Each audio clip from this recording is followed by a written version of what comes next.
Selamat datang dan selamat mendengarkan Audiotun.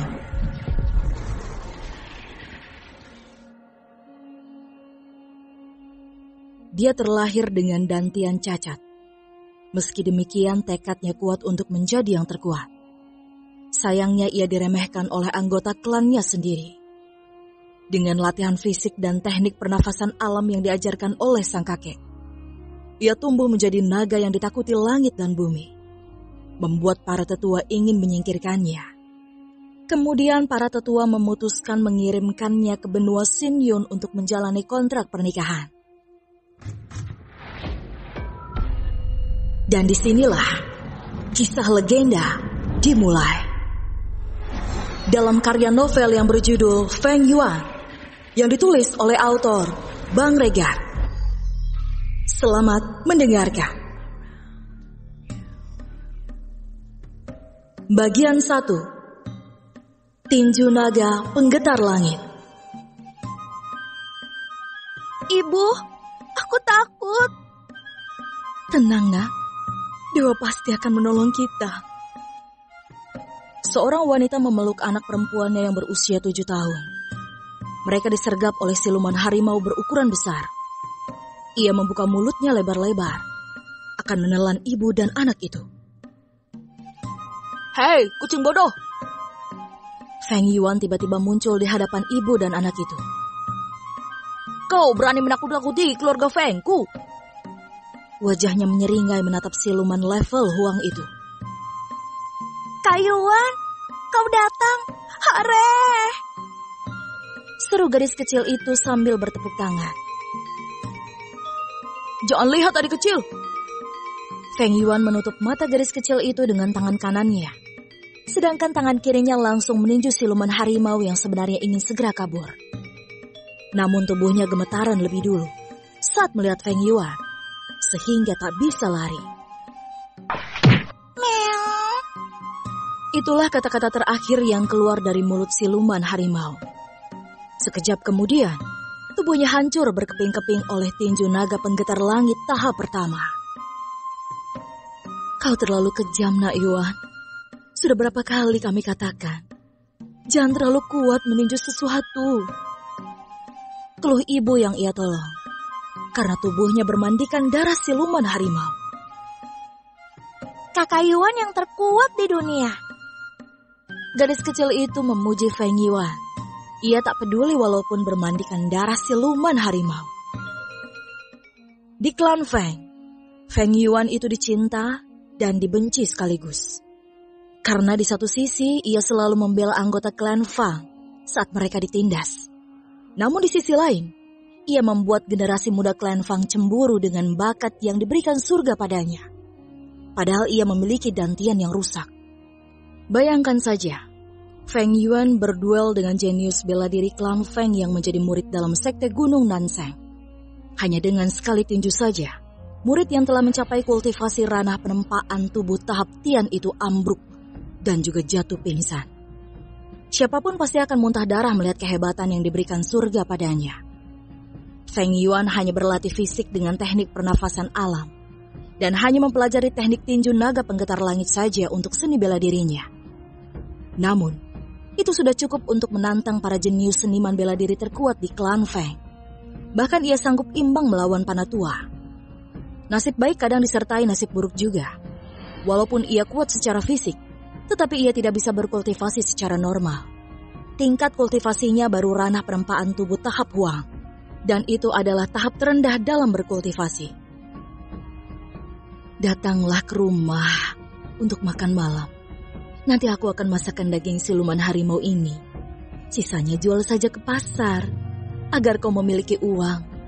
Jangan dibagikan terus. Hidupmu ini butuh uang, Nak. Baik, Bu. Saut Feng Yuan.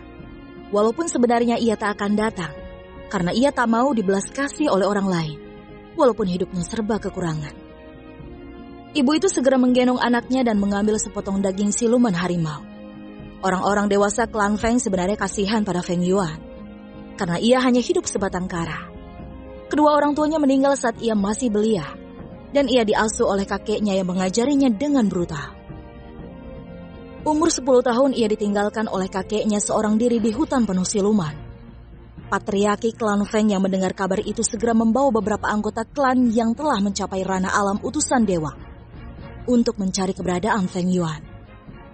Patriarki klan takut jika ia dimakan oleh siluman. Namun mereka terkejut saat menemukannya seminggu kemudian. Feng Yuan ternyata baik-baik saja. Ia makan dengan membunuh siluman dan terus bertarung dengan tangan kosong saat disergap oleh siluman.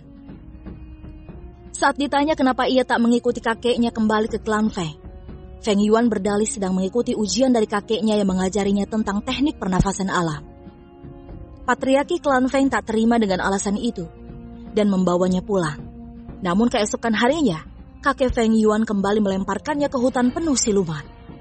Begitulah awal mula kenapa fisiknya begitu kuat, walaupun dantiannya rusak. Masih dengan baju dipenuhi darah siluman harimau, Feng Yuan kembali ke rumahnya. Dia hidup sendiri di rumah ini, karena kakeknya yang juga guru seni bela dirinya itu meninggal tahun lalu.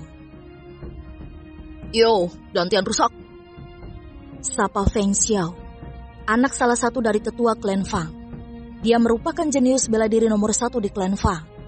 Karena di usianya yang 16 tahun ini telah mencapai ranah penempaan tubuh tahap Tian. Dan sekte Gunung Nanseng telah memberikan undangan tanpa tes masuk padanya. Padahal pegiat seni bela diri lainnya harus melewati seleksi ketat untuk memasuki sekte itu. Ada apa jenis bela diri?